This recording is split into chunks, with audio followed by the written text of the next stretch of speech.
What is going on, wrestling fans? It is WWE at Home 219 here with my Payback review.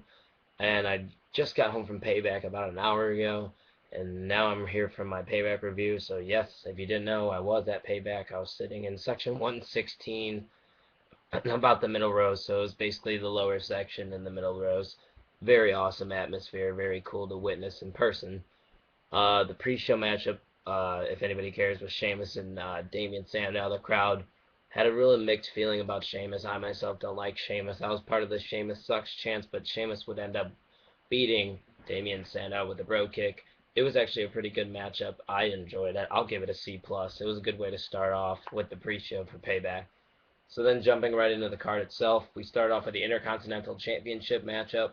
It was a triple threat between The Miz, Intercontinental Champion Wade Barrett, and Curtis Axel. It was a pretty entertaining matchup. It's a good way to start off. A very interesting way for Curtis Axel to pick up the Intercontinental Championship, as The Miz would lock in the figure 4 leg lock on Wade Barrett, and then Curtis Axel would just pick up the cover while Miz was giving the leg lock to Wade Barrett.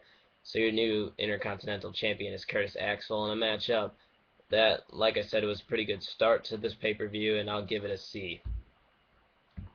So the next matchup on the card was AJ trying to win her first Divas Championship against Kaitlyn, and finally, just finally, the Divas delivered a pretty good matchup. This is the Divas matchup that I did not mind seeing. The crowd was actually into it there. I was cheering on AJ, and she would actually pick up the win, and it was a pretty good matchup. I cannot complain about that. I enjoyed watching it, and it wasn't really a time for me to go to the bathroom because I was actually intrigued in what was going on, as we would see AJ defeat Kaitlyn and become the new Divas champion, I should say.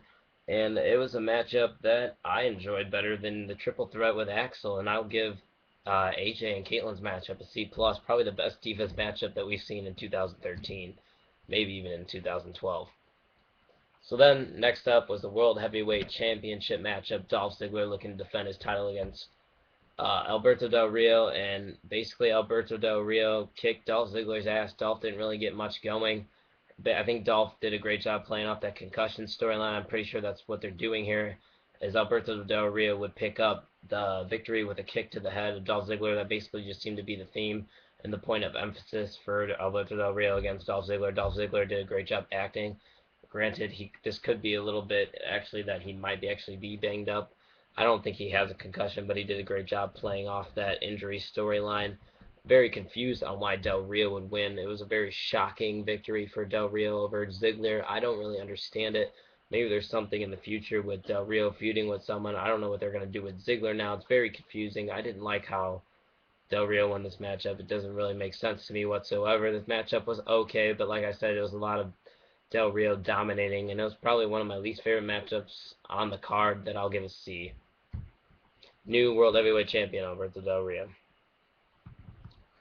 So then the next matchup on the card, we would finally see CM Punk make his... Actually, no, just kidding. It was Dean Ambrose taking on Kane. Granted, I don't know 100% if these are in order. I'm just going off the top of my head. But this Dean Ambrose-Kane matchup was for the United States title.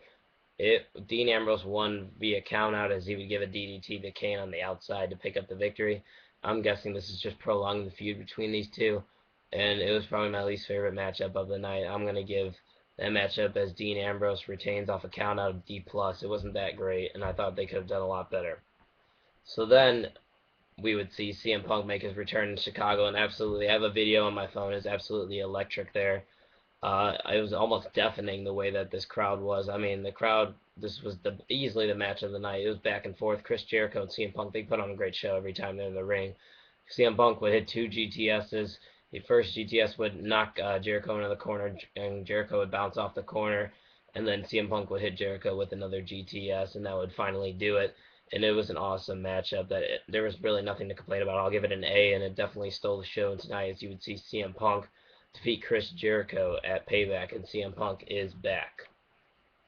So then we would see the tag team title matchup, as we'd see Daniel Bryan and Randy Orton team up, face the Shield, Seth Rollins and Roman Reigns, and it's really tough to follow a matchup like CM Punk put on, but I think it was pretty short for what the tag team matches have been with the Shield, and it was one of my least favorite Shield matches, honestly.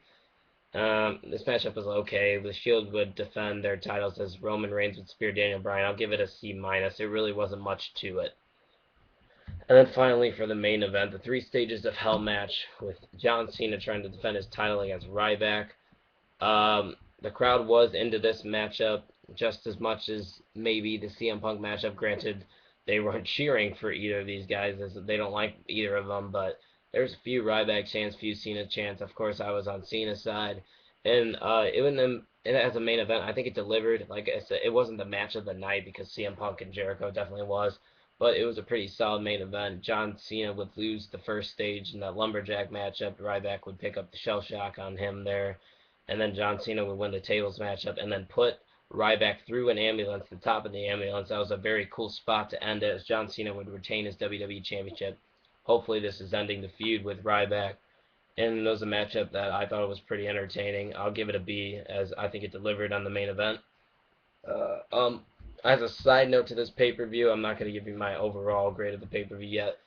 We did see a Rob Van Dam package. People in the Allstate Arena were going crazy. I was going crazy. Everybody doing RVD chants. It was awesome to be, as we would see that Rob Van Dam is going to be returning at Money in the Bank in about a month.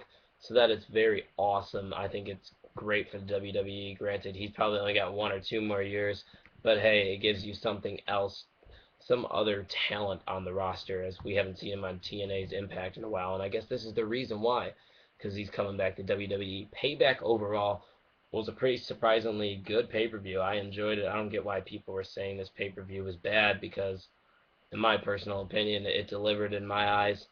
The pay-per-view overall was pretty solid. I'll give it a C plus.